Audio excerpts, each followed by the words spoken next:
Are you currently looking to save towards an emergency fund, but you also have lots of debt that you want to make sure you pay off? So, can you do both? In this video, I'm going to go ahead and address that. And the thing is that it does depend on several factors. The main thing though is not to get so caught up in the calculations.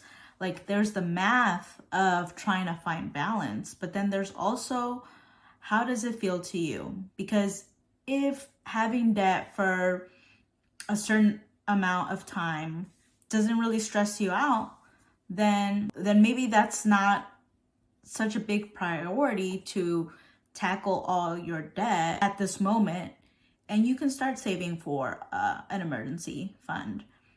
But if it's the other way around and it does stress you out, then maybe the main focus should be to figure out strategies to best pay off your debt. The quicker the better, right? And yet you can still contribute to an emergency fund, but it might be for a lesser amount until you feel like some of the debts are paid off, and then you feel more comfortable allocating what you were putting towards those debts and put it in the emergency fund. But it definitely is possible to go ahead and do both.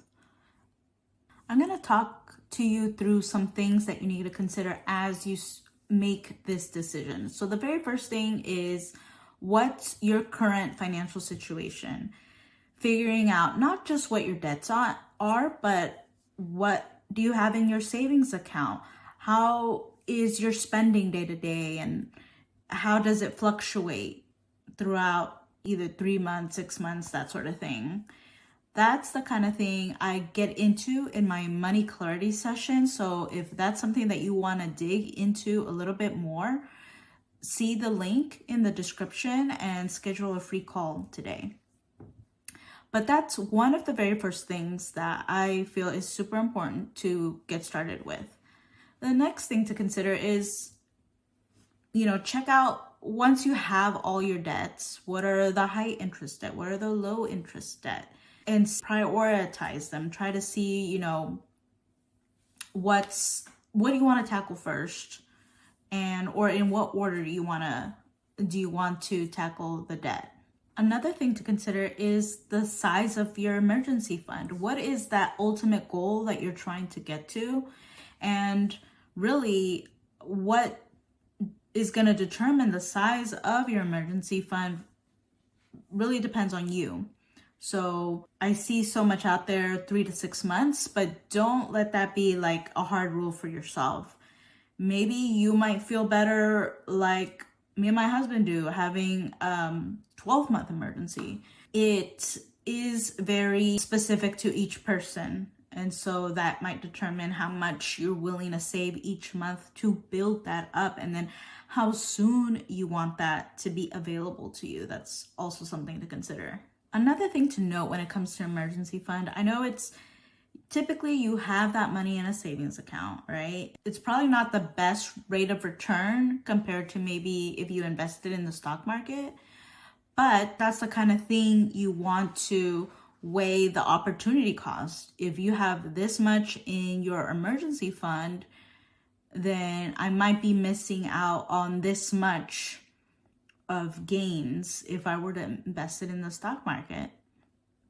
And there is no right way. I mean, you can try to maximize your money as much as you can, but I want you to focus more on what's going to make you feel better, what's going to give you peace of mind. And that's what I want you to go towards when it comes to building your emergency fund. Not every dollar has to be maximized.